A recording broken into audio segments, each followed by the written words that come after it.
Indonesia. Program radio yang dipancar luaskan di seluruh Indonesia melalui jaringan Heartland Network untuk memperkokoh Indonesia melalui keluarga.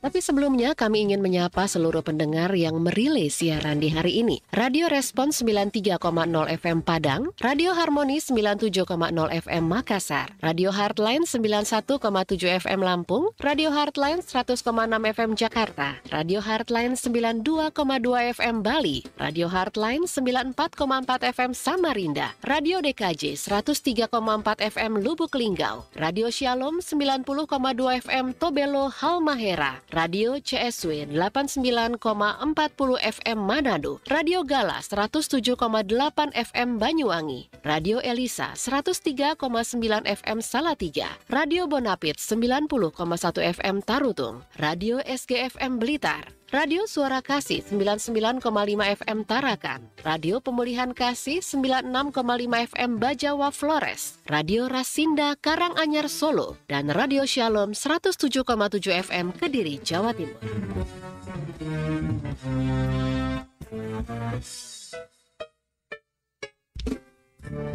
Ya, oke. Halo seluruh pendengar di seluruh Indonesia. Senang sekali kesempatan kali ini saya Ria boleh menemani Anda dalam program Sketsa Keluarga Indonesia. Apa kabar Anda semuanya? Tentunya dalam kondisi yang fit, dalam kondisi yang baik.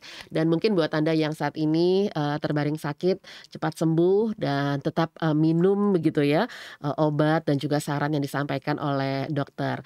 Oke, cepat sehat yang pastinya buat semuanya. Dan kali ini saya Ria akan menemani Anda di Sketsa Keluarga Indonesia. Kita akan membahas seputar mitos dan fakta seputar DBD.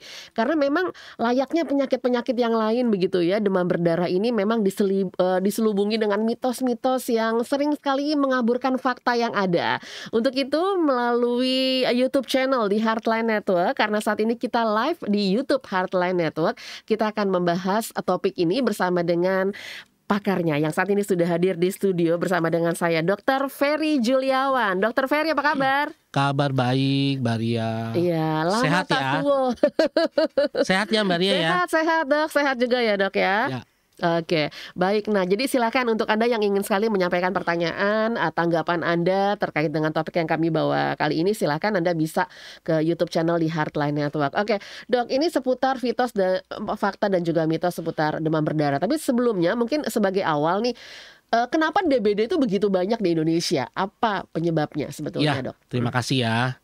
Jadi pendengar, sebelum saya membahas mengenai fakta dan mitos daripada penyakit DBD, ya saya mungkin akan merefresh sedikit mengenai apa sih itu DBD gitu kan ya. DBD itu kan singkatan dari demam berdarah denggi ya. Ini jangan salah sebut ya, bukan demam berdarah dengue ya. Denggi. Tapi demam berdarah denggi ya. Jadi demam berdarah denggi itu suatu penyakit infeksi tropis ya. Kenapa dibilang banyak di Indonesia? Karena memang Indonesia kan iklimnya tropis. Jadi sangat banyak sekali memang angka kejadian demam berdarah denggi ini. Jadi demam berdarah denggi itu adalah suatu penyakit demam akut yang disebabkan oleh virus. Virus denggi namanya, yang ditularkan melalui gigitan nyamuk Aedes aegypti dan Aedes albopictus. Jadi ada dua jenis nyamuk nih yang bisa menularkan penyakit DBD ya. Apa bedanya? Sama-sama aja. Cuman vektornya memang yang satu Aedes albopictus, yang satu Aedes aegypti. Nah, biasanya paling banyak itu pada saat mau musim hujan ya, awal-awal musim hujan itu biasanya bangkit kembali DBD ini. Dan kenapa masih banyak? Satu, saya bilang tadi di daerah tropis dan belum ada vaksinnya, Mbak Ria. Ya, jadi ya kita hidup berdampingan dengan DBD nih. Ya kalau istilah kerennya begitu ya, hidup berdampingan dengan DBD. Nah, gejala yang biasa dimunculkan pada penyakit DBD itu ya pasti demam. Ya demam 2-3 sampai 4 hari gitu ya. Lalu nyeri di sendi dan di otot biasanya. Lalu bisa mual, muntah, nyeri retroorbital sekitar mata biasanya. Lalu pemeriksaan yang paling sangat sederhana yang bisa kita lakukan di tempat praktek kita atau di klinik adalah dengan pemeriksaan rampelit. Rampelit itu dengan pemeriksaan bendungan terniket ya. Jadi itu sangat simpel. Kita nggak perlu ke lab dulu. Kita bisa lakukan itu di klinik kita kalau memang kita curiga itu adalah DBD, kita bisa lakukan tes rampelit namanya atau bendungan dengan menggunakan tourniquet. Kita tahan beberapa menit, nanti setelah kita buka mansetnya kita akan terlihat peteki namanya ya. Jadi bintik-bintik merah itu, nah itu boleh kita katakan sudah ke arah DBD seperti itu, Maria. Iya, tapi kan ada yang tidak terlihat juga kan ya. Betul, gitu, betul, banyak Dok. banget. Tiba-tiba ketika ke rumah sakit, oh ini DBD gitu. Betul. Kadang-kadang kan kita suka ngeraba-raba sendiri. Katanya kalau DBD itu harus ada bintik-bintik merah. Ini kok nggak ada gitu. Jadi kita nggak gerak cepat gitu, Dokter Ferry. Itu yang diperlukan pengalaman namanya ya, pengalaman dalam mendiagnosa suatu penyakit terutama DBD. Memang DBD itu kan ada beberapa fase ya.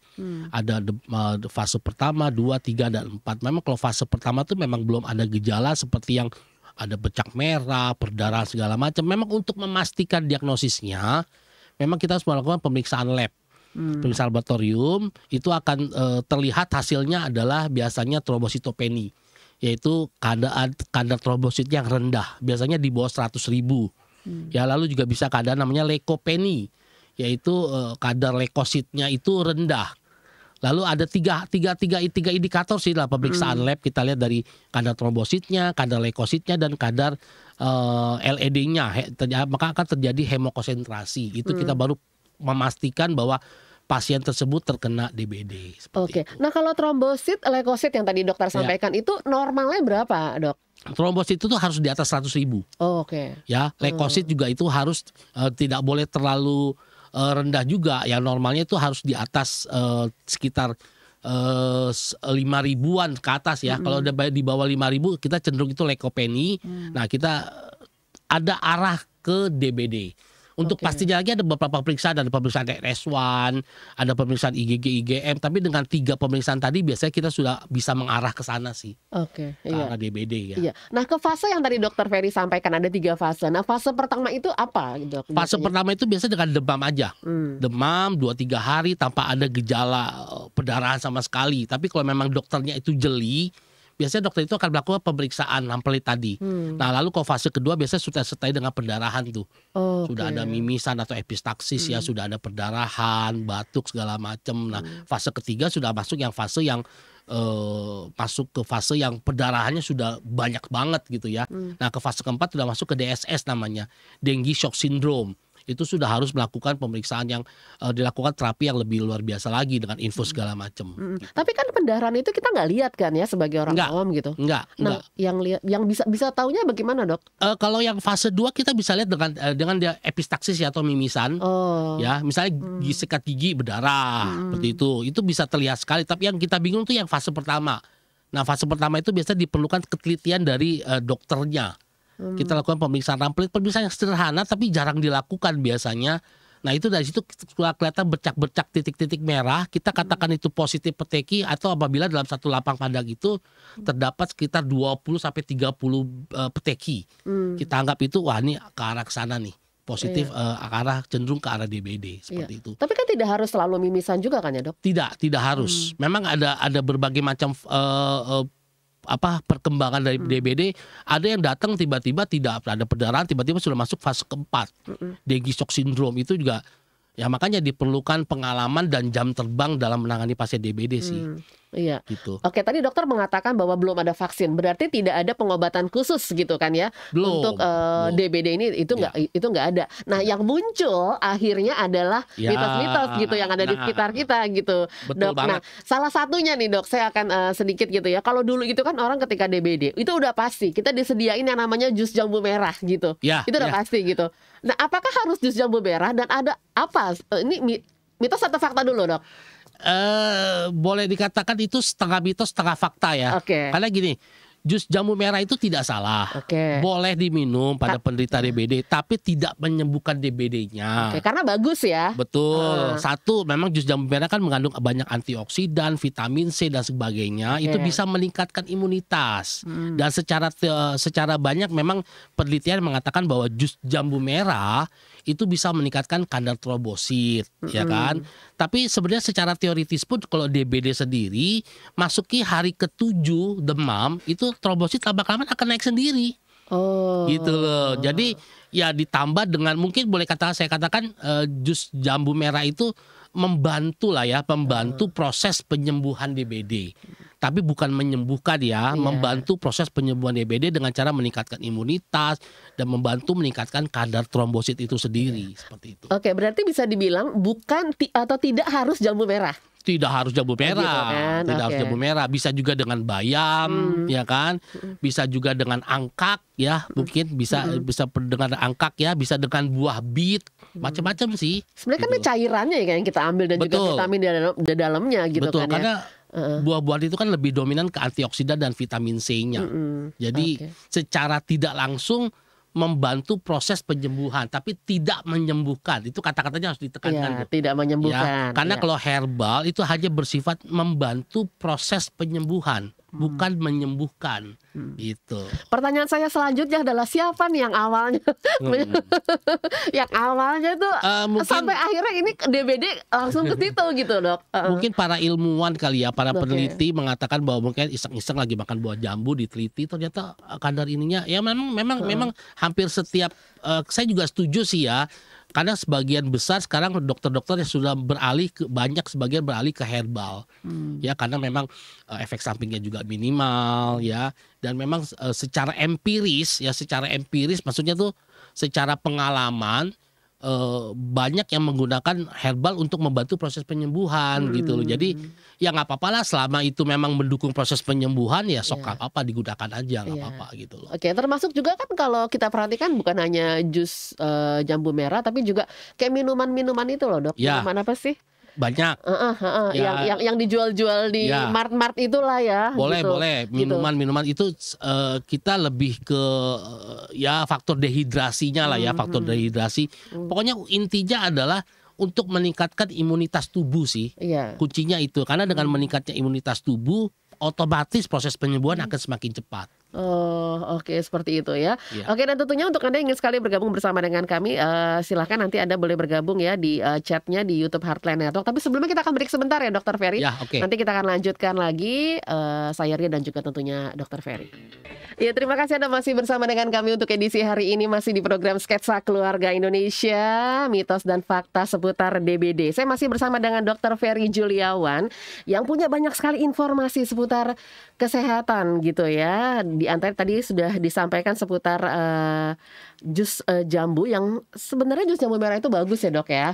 Iya, jadi sebetulnya dan bisa digantikan oleh yang lain-lainnya juga gitu ya. Oke, nah kenapa kok ketika di bulan-bulan ini tuh semakin meningkat? Emang dia meningkat gitu penyakit ini karena memang ketika musim penghujan gitu ya, Dok? Ya karena memang saya katakan di awal tadi, memang penyakit ini kan penyakit infeksi tropis ya. Dan bangsa Indonesia memang kebetulan berada di negara yang beriklim tropis gitu. Dan cuaca kita juga masih belum stabil nih ya, kadang-kadang panas, kadang-kadang hujan seperti itu. Dan tingkat kebersihan, tingkat kampanyenya juga mungkin kalau pas lagi tinggi baru kampanye lagi ya kan, kalau lagi slow tidak kampanye lagi. Jadi ya tergantung kesadaran juga sih ya gitu loh, karena memang kita memang hidup berdamai dengan DBD gitu. Oke, berdamai dengan DBD sama seperti halnya yang terjadi saat ini ya, Dok ya. Betul. Kita diminta untuk kita hidup berdampingan juga dengan endemi COVID, ya, jadi endemi ya. Iya, jadi endemi. Oke, nah sebetulnya kenapa banyak orang juga yang sampai ada yang divonis gitu ya, DBD plus tipes juga gitu? Ya sama mirip-mirip ya. Ya itu memang itu masalah yang sering timbul waktu saya mahasiswa juga seperti itu ya. Sulit membedakan antara DBD dengan typhoid. Sebenarnya bukan sulit sih, itu tergantung pengalaman daripada dokter itu sendiri dan pemeriksaannya pun juga beda ya. Kalau typhoid atau typhus itu pemeriksaannya kan dengan pemeriksaan salmonella, bakteri salmonella typhi. Penyebabnya pun sudah beda sebenarnya. Memang gejalanya pun kalau kita secara detail tuh berbeda. Biasanya kalau demam di DBD itu demam bersifat bifasik ya. Jadi demamnya tidak terlalu tinggi, santai demam. Terus nah kalau di typhoid ini demamnya itu bersifat saddle neck. Ya jadi tinggi turun, tinggi turun, dan penyebabnya pun beda. Kalau DBD itu kan penyebabnya virus dengue ya, sedangkan typhoid itu kan penyebabnya bakteri salmonella typhi. Jadi memang penyebabnya juga beda. Yang mirip-mirip itu gejalanya biasanya, tapi kalau kita pengalaman, jam terbang itu pasti beda. Oke, baik seperti itu. Nah, apakah orang yang sudah terkena DBD itu dia nggak akan kena lagi? Ini kan katanya ini bagian mitos atau fakta, Dok? Itu mitos banget. Mitos banget. Ya, jadi banyak orang yang bilang setiap orang hanya bisa terkena sekali demam berdarah. Iya. Setelah itu udah bebas selamanya. Sama seperti halnya yang terjadi di virus kemarin ya, Dok. Karena virus dengue itu kan ada 4 strain ya. Ada DEN 1, DEN 2, DEN 3, DEN 4. Apa itu, Dok? Yaitu jenis virus daripada virus demam berdarah itu, virus DEN dengue 1 itu. sampai 4. Ya, betul. Jadi apabila misalnya saya nih terkena yang virus DEN 1, tidak tutup kemungkinan saya bisa kena DBD lagi, tapi bukan virus DEN 1, mungkin kena bisa DEN 2, DEN 3, DEN 4 gitu loh. Ya seperti sekarang lah. Ya kita berbicara yang sekarang lagi COVID ya. Dulu kan gitu juga tuh, Dok, awal-awal kalau udah kena COVID kebal gitu kan. Ternyata nggak juga, bahkan yang udah 2 kali vaksin aja kena juga gitu kan. Makanya kalau kita berbicara COVID itu kan virusnya tipe RNA ya. Jadi RNA itu memang bermutasi terus dia.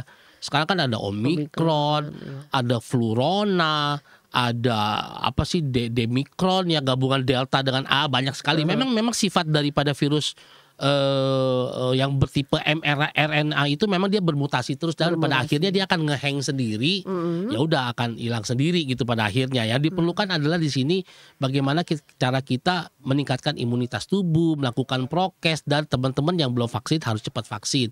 Oh, teman saya udah vaksin lengkap juga masih tetap kena gitu kan.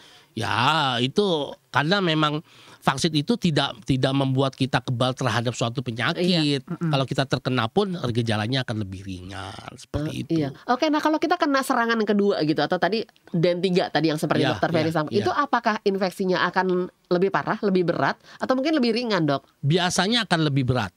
Oh, kok biasanya akan lebih berat. Kenapa bisa begitu? Ya karena memang tipe virusnya itu beda ya. Tipe virusnya itu beda. Biasanya orang yang pernah menerima serangan kedua atau serangan 3, penyakit DBD yang dalamnya dapat lebih berat saat pertama kali dia terkena infeksi. Itu akan lebih berat. Oke. Jadi penanganan juga pasti lebih penanganan sih kurang lebih sama, karena DBD itu penanganannya juga hanya bersifat simptomatis. Arti kata kita memberikan kalau panas kita berikan obat demam segala macam. Nah ini juga banyak yang menjadi fakta atau mitos ya. Ada yang mengatakan bahwa demam berdarah tidak memerlukan tidak usah ke rumah sakit. Bukan rumah sakit. Tidak usah diberikan antibiotik gitu kan. Oke. Memang secara teoritis memang tidak memerlukan antibiotik. Dia hanya bersifat simptomatis, hanya memberikan cairan. Kalau ada batuk kita kasih batuk, mual kita kasih obat mual. Nah, antibiotik kita berikan kalau memang ada tanda-tanda infeksi daripada penyakit tersebut, infeksi bakteri tersebut. Karena kan virus itu kan menyerang daya tahan tubuh ya. Daya tahan tubuh kita lemah, otomatis bisa muncul penyakit-penyakit yang kita tidak tahu. Nah itu antisipasinya kita dengan memberikan antibiotik. Berarti tidak harus dengan kata lain? Tidak harus. Secara teoritis memang tidak harus memberikan antibiotik gitu loh. Jadi karena dia akan sembuh dengan sendirinya setelah 7 hari atau 10 hari dia akan membaik. 7-10 hari. Dengan catatan cairan masuk, makan yang sehat segala macam itu akan sembuh dengan sendirinya. Dan dia bersifat self limited sih. Berarti tidak perlu harus ke opname juga ya, Dok? Ya biasanya karena ketidaktahuan kita, karena kepanikan kita, ya harus masuk rumah sakit sih. Ya kalau memang mau dirawat di rumah, dilakukan infus segala macam oke. Tapi alangkah baiknya kalau memang di rumah sakit ya akan lebih care ya, akan lebih intensif ya. Gitu. Ya, nah biasanya kalau penyakit-penyakit ini sudah mulai meningkat gitu ya angkanya, yang dilakukan oleh masyarakat dan juga pemerintah fogging. Nah, sebetulnya memang apakah fogging ini betul-betul bisa mencegah gitu yang namanya DBD? Karena kalau kita lihat yang namanya fogging, kalau saya lihat ya cuma semprot gitu, tapi nggak lama udah ngilang gitu, udah cepat banget. Yang perlu ingat di sini, fogging hanya membunuh nyamuk yang sudah dewasa. Yang dewasa. Ya, tapi tidak membunuh jentik-jentiknya. Ya, dengan fogging nyamuk dewasa tapi kita ingat di situ ada jentik-jentiknya yang bisa dalam 3-4 hari tumbuh menjadi nyamuk dewasa gitu loh. Ya, fogging kalau dikatakan bisa mencegah penularan demam dengue. Ya, tapi harus diingat bahwa nyamuk Aedes aegypti itu mudah menyesuaikan diri dengan lingkungan sehingga dia tidak mudah tidak mudah mati hanya dengan fogging. Yang kita perlukan memang harus satu kesatuan gitu ya. Kan ada dulu apa yang terkenalnya 3M ya. Iya, 3M. Menutup, mengubur, atau membakar atau segala macam. Itu memang harus satu kesatuan. Jadi kita tidak bisa hanya mengandalkan fogging, tidak bisa hanya mengandalkan 3M. Jadi semua harus komprehensif semuanya gitu. Jadi harus benar-benar jangan hanya mengandalkan satu cara. Iya, jadi sebenarnya lebih efektif sih gitu ya dengan apa yang dilakukan kemarin itu yang 3M itu. Betul. Kalau dibilang bisa mencegah, bisa. Karena dia hanya membutuh nyamuk dewasa gitu ya. Tapi ingat, bakal nyamuknya itu masih ada. Kita gitu. bisa lihat nggak sih telur-telur itu, Dok? Oh, bisa jentiknya kita bisa lihat. Makanya waktu itu kan ada program di kelurahan ya, namanya Jemantik ya. Iya, yang ibu-ibu ada komunitas. Yang ibu-ibu bermodal dengan senter aja gitu kan. Tapi kadang-kadang juga penuh kecurigaan lah. Mau ngapain, mau minta sumbangan kali ya. Ternyata memang itu penting. Itu namanya kalau nggak salah gerakan Jemantik ya. Dengan hanya bermodalkan senter, biasa ibu itu menuju ke kamar mandi biasanya. Kita lihat baknya, lalu dengan menggunakan senter kita lihat tuh. Nah, situ kelihatan tuh jentik-jentiknya nyamuk, bakal nyamuk untuk yang bisa menularkan penyakit DBD itu. Ya, gitu. Kenapa memang ada ibu-ibu ataupun juga mungkin masyarakat yang gabung di Jemantik ini, karena memang ini adalah persoalan lingkungan gitu ya. Betul. Masalah lingkungan, kalau dibiarkan oleh satu rumah aja ngebiarin, itu bisa kena ke yang lain nah, gitu ya. Nah, itu juga bisa jadi mitos juga nih. Orang menganggap bahwa DBD itu ditularkan melalui kontak antar manusia. Nah, bukan. Tapi perlu diingat bahwa ditularkan oleh virus denggi melalui gigitan nyamuk gitu. Jadi nanti kalau orang kontak antar manusia, kita yang orang sakit kita nggak boleh berkunjung, nggak boleh juga seperti itu. Ya, itu mitos ya. Mitos ya. Oke, nah mitos-mitos apa lagi sih, Dok, yang Anda ketahui yang ternyata ini masih diaminkan gitu mungkin oleh masyarakat kita? Banyak nih, saya catat beberapa mitos dan fakta ya. Nah, itu saya katakan tadi, penderita DBD melalui kontak antar manusia itu mitos ya. Jelas-jelas melalui gigitan nyamuk Aedes aegypti dan ditularkan melalui virus denggi tadi ya. Lalu juga ada yang mengatakan bahwa denggi hanya menyerang orang tua di atas usia 45 tahun.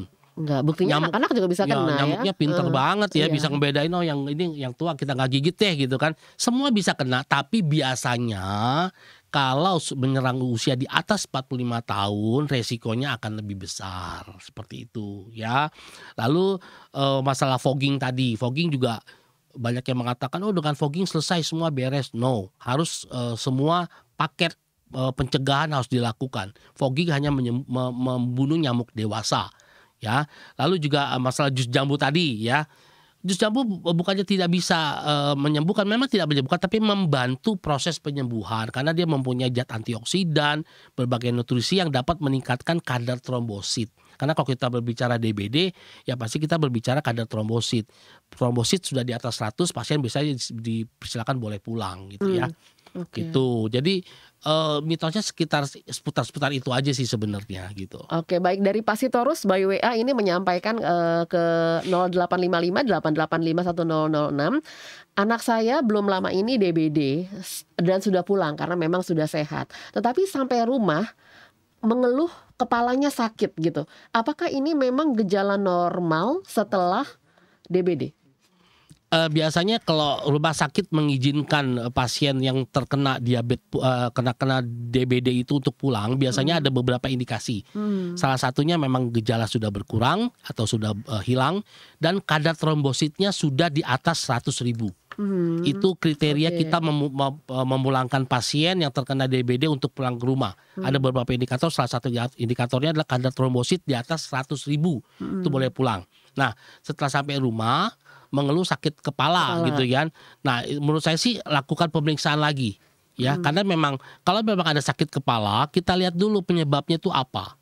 Bisa dari biasanya kalau DBD pulang gejala yang paling gejala sisanya istilahnya ya, gejala sisanya biasanya masih ada sedikit mual, lemes gitu kali ya, muntah. Kalau sakit kepala memang salah satu gejala daripada DBD yang khas adalah sakit kepala, terutama di bagian mata ya, itu namanya nyeri retroorbital, itu sekitar mata tuh masih sakit.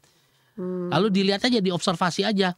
selama anak itu bisa makan, minum yang bagus, kita observasi, kita bisa memberikan obat-obat sakit kepala yang pada umumnya bisa digunakan sih. Sambil terus diobservasi ya keadaan umum daripada si pasien tersebut gitu. Oke, baik, itu mungkin untuk ibu ya, boleh sudah menjawab. Yang pasti harus tetap diobservasi. Betul. Karena bagaimanapun juga kan di rumah sakit itu tidur terus. Betul. Gitu kan ya, Dok ya, tiba-tiba dia harus bangun gitu kan ya. Oke, dari selamat pagi untuk Ibu Healthy. Hai Ibu Healthy, by WA juga ini. Mau cerita? Oke, boleh. Telepon juga boleh Bu Healthy. Mau cerita, 2 cucu saya bulan Desember lalu kena DBD nih. Bukan hanya trombosit aja, tapi hematokrit. Iya, itu. Ya juga yang dipantau kah? Begitukah dokter? Betul. Oke. Tadi saya katakan di pemeriksaan lab itu ada 3 indikator. Yang pertama leukositnya. Kalau leukositnya rendah dalam keadaan leukopeni namanya. Lalu trombositnya juga, kalau trombositnya rendah namanya trombositopeni. Nah, yang tadi hematokrit tadi kita berbicara hemokonsentrasi. Nah, kita lihat dari kalau HET-nya itu peningkatannya terjadi lebih dari 20%. Nah, itu salah satu indikator bahwa pasien tersebut positif terkena DBD. Oke. Makanya harus banyak cairan ya. Banyak cairan, infus banyak agar komposisi darahnya itu kembali dengan normal. Bu Healthy ternyata juga kader posyandu, pernah lakukan jemantik. Nah, jemantik benar ya, berarti jemantik berarti ya. betul. Ya. Oke, nah tuh Bu Healthy aja gitu ya, kader, tapi cucunya bisa kena juga gitu ya. Betul. Nah, ini kan berarti bisa menyerang siapa aja gitu. Kadang-kadang kita juga di rumah udah kan katanya memang lingkungan rumah tuh harus bersih. Betul. Kita udah bersih. Kadang-kadang kita mikir, ini nyamuknya di mana? Saya udah bersih tiap hari gitu kan ya, Dok. Nah, ini gimana, Dok? Kenapa itu? Kita udah perhatikan nih genangan air di sekitar kita. Rumah juga udah kita bersihkan gitu ya. Tapi masih kena juga gitu. Itu yang kadang-kadang jadi pertanyaan para ibu. Nah, Bu Healthy ini makan kader loh. Nah, gini, karena kan nggak harus terkena di rumah kan. Oh iya. Ya kan, bisa aja pada saat dia berkunjung kemana, pas kebetulan memang daerah tersebut memang lagi ada. Makanya di setiap RT atau RW itu biasanya ada 1 orang terkena DBD, kita harus melapor. Biasa gitu. Juga. Nah, kalau di daerah saya begitu. Kalau ada terkena 1 orang positif DBD, kita harus melapor ke RT atau RW setempat. Nah, RT atau RW setempat itu akan melakukan cek. Benar memang pasien tersebut terkena DBD, kita akan melapor ke puskesmas. Nah, nanti puskesmas akan menjadwalkan untuk proses fogging biasanya. Nah, jadi sebenarnya jangan menyepelekan lah hal-hal seperti itu. Banyak juga sih yang meninggal akibat DBD karena menyepelekan gitu ya. Jadi yang harus kita lakukan adalah 1, memang kalau memang positif terkena di lingkungan kita ada yang positif DBD, lapor ke RT, nanti RT akan lapor ke puskesmas, nanti puskesmas akan melakukan jadwal untuk fogging. Gitu, sekaligus membersihkan lingkungan gitu ya. Karena nyamuk Aedes aegypti kan bisa terbang ya, bisa terbang kemana saja dan dia tidak memilih siapa aja yang mau digigit, silakan. Dan begitu digigit dia nggak langsung sakit loh, dia nunggu beberapa hari dulu. Dia kan ada masa inkubasi sekitar 4 hari ke depan, baru dia mulai muncul gejala-gejala seperti yang lain. Yang demam segala macam yang tadi di awal sudah Dokter Ferry sampaikan ya.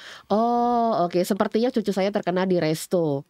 Oh, restonya mau ikutan makan juga mungkin dia. Benar kan? Iya, jadi ya saya katakan tadi karena nyamuk ya dia bisa berpindah-pindah kemana dia mau aja kan gitu. Oke, Ibu Santi, terima kasih. Selamat siang Bu Santi menyampaikan kasih jamu cacing aja. Nah, gimana nih, Dok? Jamu cacing? Jamu cacing kapsul kayak apa sih obat maksudnya? Cacing kali ya. Oh, ya, saya belum pernah dengar tuh. Kalau cacing sih saya lebih dengar untuk ke typhoid ya, ke tifus ya. Tapi kalau untuk DBD sih saya belum pernah dengar. Itu apa sih, Dok? Jamu? Bukan. Jadi dia kadang benar-benar cacing itu, cacing kalau nggak salah cacing laut gitu ya, dihaluskan itu dimasukkan ke dalam kapsul. Itu biasanya konsumsi untuk banyak yang saya dengar dari pasien saya untuk dikonsumsi untuk typhoid biasanya. Dia bisa untuk mengurangi infeksi di saluran pencernaan. Tapi karena kalau DBD sih biasanya kita berbicara tuh cairan biasanya. Dengan terapi cairan yang balance, yang bagus, rehidrasinya bagus, biasanya dia akan kembali lagi ke trombositnya bagus, leukositnya akan baik lagi, dia akan pulih dengan sempurna. Oke, nah sebaiknya di rumah berarti kita harus sedia apa ya, Dok? Di rumah ya pasti harus bersih-bersih. Rumah harus bersih ya. Yang pasti pertama harus oralit lah, kita standby. Ya, karena oralit kan mengandung berbagai macam elektrolit ya. Kita untuk pertama kita banyak minum dulu aja. Masa simpannya bisa lama ya itu? Bisa ya. Atau kalau misalnya mau bikin secara manual juga bisa. Kita menggunakan 1 gelas air 250 ml, ditambahkan 1 sendok teh gula, ditambahkan sejumput garam, diaduk itu minum ya. Atau yang mau praktis ya beli yang sasetan juga boleh. Untuk pertama yang pasti kita observasi demamnya dulu. Kita lihat demamnya, kita kasih obat penurun panas. Kalau dalam 2-3 hari masih demam turun naik, ya alangkah baiknya diperiksa ke dokter. Nanti dokter akan melihat kalau memang ada arah ke sana, biasanya dokter akan melakukan menyarankan pasien untuk memberikan pemeriksaan lab.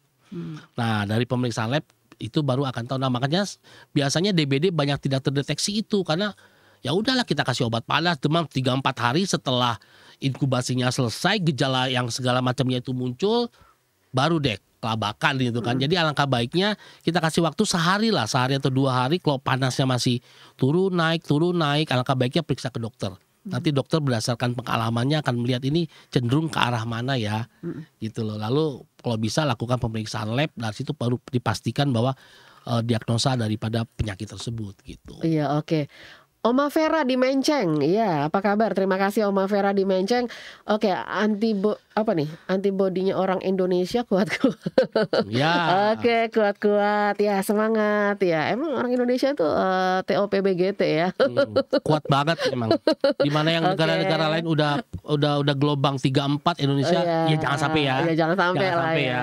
Iya. Oke. Baik, nah apalagi nih Dok mitos dan juga yang masih berkembang di masyarakat kita? Kalau mitos seputar DBD sih yang paling banyak yaitu jus jambu tadi. Itu yang paling boleh minum jus jambu deh, minum jus jambu. Sampai terus-terusan dicekokin itu loh Dok. Betul, ya ujung-ujungnya kembung ya.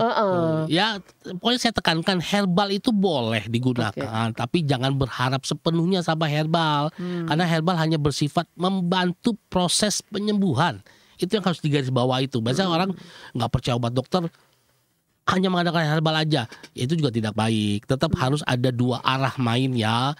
Herbal juga main, tetap kita memerlukan konsultasi dari dokter untuk, karena yang melakukan penelitian kan biasanya dokter juga gitu kan, untuk mengetahui komposisi, nutrisi mengenai herbal yang dikonsumsi gitu. Jadi tetap harus, kita jangan terlalu fanatik lah ya dengan suatu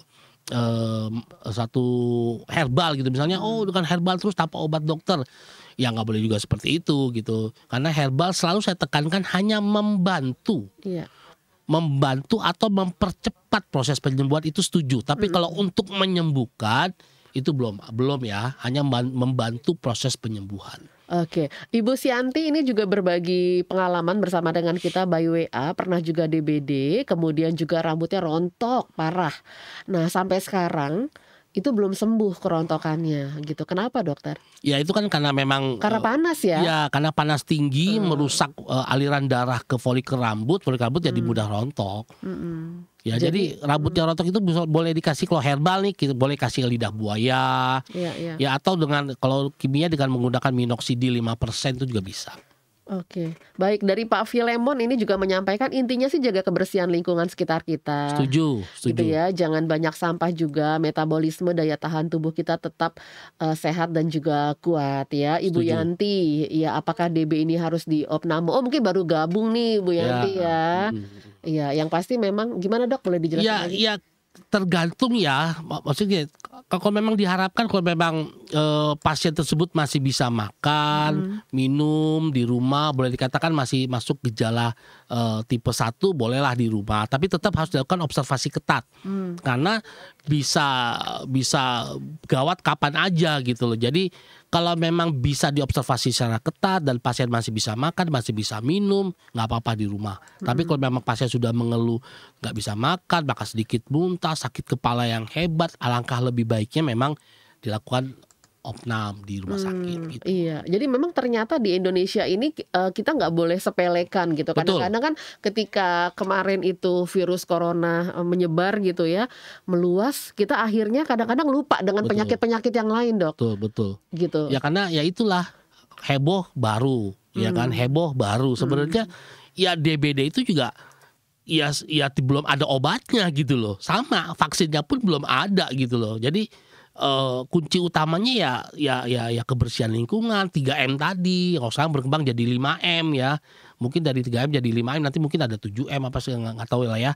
Yang pasti kita hidup dengan DBD gitu loh. Kita hidup dengan DBD, kita hidup dengan corona. Karena penyakit segala sesuatu penyakit yang disebabkan oleh virus itu belum ada obatnya gitu loh. Antivirus kan udah ada antivirus, betul. Antivirus itu tidak membuat virus menjadi mati. Hanya mencegah replikasi daripada virus tersebut gitu loh. Jadi bukan mematikan virus, bukan seperti antibiotik ya. Kalau antibiotik kan kasih antibiotik bakterinya mati. Kalau antivirus tidak membuat virusnya menjadi mati, tapi mencegah virus itu berkembang biak secara cepat. Oke, iya baik. Sudah panjang lebarnya disampaikan oleh Dr. Ferry seputar mitos dan juga fakta gitu ya. Kita temukan juga banyak fakta-fakta yang saat ini kita obrolkan bersama dengan Dr. Ferry. Oke, Dr. Ferry juga ini punya banyak sekali informasi di channel YouTube-nya. Boleh cerita nih Dok, sedikit Dok. Ya, jadi buat pendengar hotline ya, pendengar hotline yang ingin mengetahui berbagai macam informasi penyakit, baik yang dilakukan secara terapi secara herbal maupun secara medis, teman-teman pendengar boleh mengunjungi channel YouTube saya dengan nama channel YouTube sama dengan nama saya, yaitu Dr. Ferry TV, Dokter Spasi Ferry Spasi TV. Teman-teman di sana akan pendengar akan banyak mendapatkan informasi kesehatan ya, dan bagaimana terapinya dalam menghadapi suatu penyakit baik secara herbal maupun secara medis. Silakan kunjungin ya. Kenapa nih Dok, Anda ingin sekali berbagi informasi di channel Anda? Ya karena di channel saya itu selain berisi penanganan secara medis juga kita bisa memanfaatkan berbagai macam herbal, berbagai macam rempah dan buah yang sebenarnya mempunyai manfaat yang sangat baik sekali untuk membantu proses penyembuhan kita. Jadi boleh dikatakan sebagai langkah pertama untuk menangani suatu penyakit. Karena memang negara Indonesia kan memang negara yang kaya akan rempah ya. Iya. Alangkah baiknya kita bisa manfaatkan secara maksimal agar tubuh kita menjadi kuat, sehat gitu. Apalagi ya kita tahulah pada saat corona merebak, banyak tuh istilah empon-empon ya, banyak istilah jahe segala macam. Nah seperti itu kan. Sebenarnya itu sudah ada sejak lama, sebelum ada corona pun kita sudah bangga lah, kita sebagai bangsa Indonesia banyak rempah-rempah yang sebenarnya bisa kita manfaatkan secara maksimal. Nah kalau teman-teman pendengar mau tahu lebih jelasnya lagi, teman-teman pendengar boleh kunjungi channel YouTube saya. Dari situ akan dijelaskan lebih detail mengenai manfaat dari bahan-bahan rempah tersebut. Iya, jadi Dr. Ferry TV. Ya. Oh iya benar-benar. Ini saya lagi buka juga nih. Bahkan Anda juga share juga pete, aromanya nggak sedap tapi punya banyak manfaat. Betul. Kemudian juga minum kopi, serai segala macam. Ya ini balik lagi karena memang Indonesia itu kaya sekali yang kadang-kadang kita mungkin salah meramunya juga ya Dok ya. Sehingga akhirnya manfaat-manfaatnya itu kita nggak dapat maksimal gitu. Betul banget. Di channel Anda ini juga disampaikan juga. Ada, gitu jadi ya. tidak hanya herbal, berisi juga secara medis juga ya. Jadi dikombinasi ya gitu. Oke, jadi Anda boleh mampir ya ke channel Dr. Ferry juga di Dr. Ferry TV. Oke, baik, di kesempatan akhir seputar DBD ini ada yang ingin Anda sampaikan, pesan kepada seluruh pendengar yang mendengarkan dan juga menyaksikan siaran kita. Silakan Dr. Ferry. Ya, kalau menurut saya tetap menjaga imunitas tubuh ya, karena memang di musim pancaroba seperti ini kan kita nggak tahu nih, tiba-tiba panas, nanti tiba-tiba sore hujan besar lebat gitu ya. Yang harus diperhatikan adalah tetap meningkatkan imunitas tubuh. Bagaimana caranya? Ya kita melakukan PHBS, namanya pola hidup bersih sehat. PHBS. Ya, pola hidup bersih sehat ya. Jadi bagaimana? Jaga pola makan kita, jaga pola istirahat kita, jangan begadang gitu ya. Apalagi sekarang kita tahu pandemi COVID-19 belum selesai nih. Ya, belum selesai. Ditambah dengan penyakit-penyakit lain, kita juga nggak boleh lupain penyakit-penyakit lain. Jadi intinya kalau saya selalu mengajak teman-teman untuk melakukan PHBS, pola hidup bersih dan sehat. Lakukan itu.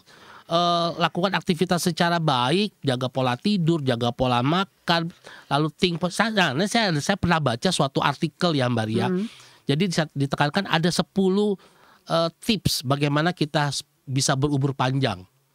Yang nomor 1 adalah, yang paling penting adalah, yang paling atas apa? Yang paling atas nih ya, saya juga kaget bacanya. Jadi kalau olahraga segala macam tuh poin kesekian. Yang nomor 1 adalah berpikir positif dan hati yang gembira. Hati yang gembira. Itu. Makanya ada lagunya ya. Makanya itu Hati yang dia, gembira, saya baca Mas. artikel itu, wah ternyata Itu untuk hidup apa? sehat Apa itu yang murah, menyebabkan? gitu. Ada apa di dalam hati yang gembira itu Ya ada karena apa? dengan rasa gembira kan ada hormon endorfin. Oke. Hormon endorfin itu memberikan kita kesenangan, dengan senangan jadi kita melakukan segala aktivitasnya itu dengan senang.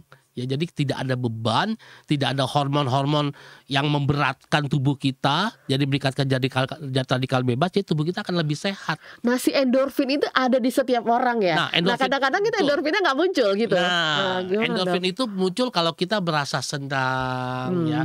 Misalnya kita hobi memancing nih, kita melakukan memancing, dapat ikan tuh endorfin akan muncul berapa persen itu kan akan senang. Jadi seperti itu. Jadi itu hal yang murah dan nggak mahal kan. Apakah si endorfin itu membunuh gitu? Nggak, endorfin memberikan rasa Dia maksudnya membunuh yang jahat-jahat yang ada dalam tubuh kita. mengurangi lah oke. ya. Jadi saya juga kaget baca artikel itu, bilang wah ini hal ini kan nggak perlu biaya besar, nggak perlu melakukan apapun, dengan hanya hati yang senang kita membuat panjang umur gitu loh. Iya. Nggak olahraga segala macam, yaitu nomor sekian. Nomor satu adalah hati yang senang membuat panjang umur. Wah itu sih harus dilakukan ya. Jadi lakukan segala sesuatu dengan tulus dan rasa senang. Dan itu diciptakan ya, Dok? Betul. Nggak tiba-tiba gue lagi seneng nih, nggak gitu. Enggak. Itu memang tercipta dengan sendirinya aja gitu loh ya. Oke, Gitu. baik. Dokter Ferry, thank you buat Sama-sama, penjelasannya, Mbak Ria. buat edukasinya, sukses juga buat channelnya di Amin, Dokter Ferry amin, TV ya, Provide Health Information. Wah, saya baca ini Dokter Ferry TV, Anda bisa subscribe juga ya. Terima kasih untuk Anda yang sudah bergabung bersama dengan kami. Mohon maaf kalau mungkin YouTube yang Anda saksikan di Heartland Network hari ini kok agak putus-putus gitu ya. Ini sepertinya koneksi kita sedang bermasalah. Tapi nanti after siaran kita akan perbaiki, kita akan up kembali ya di YouTube channel Heartline Network, dan Anda bisa juga mampir ke YouTube-nya Dokter Ferry di Dokter Ferry TV. Terima kasih sekali lagi untuk kebersamaan Anda. Saya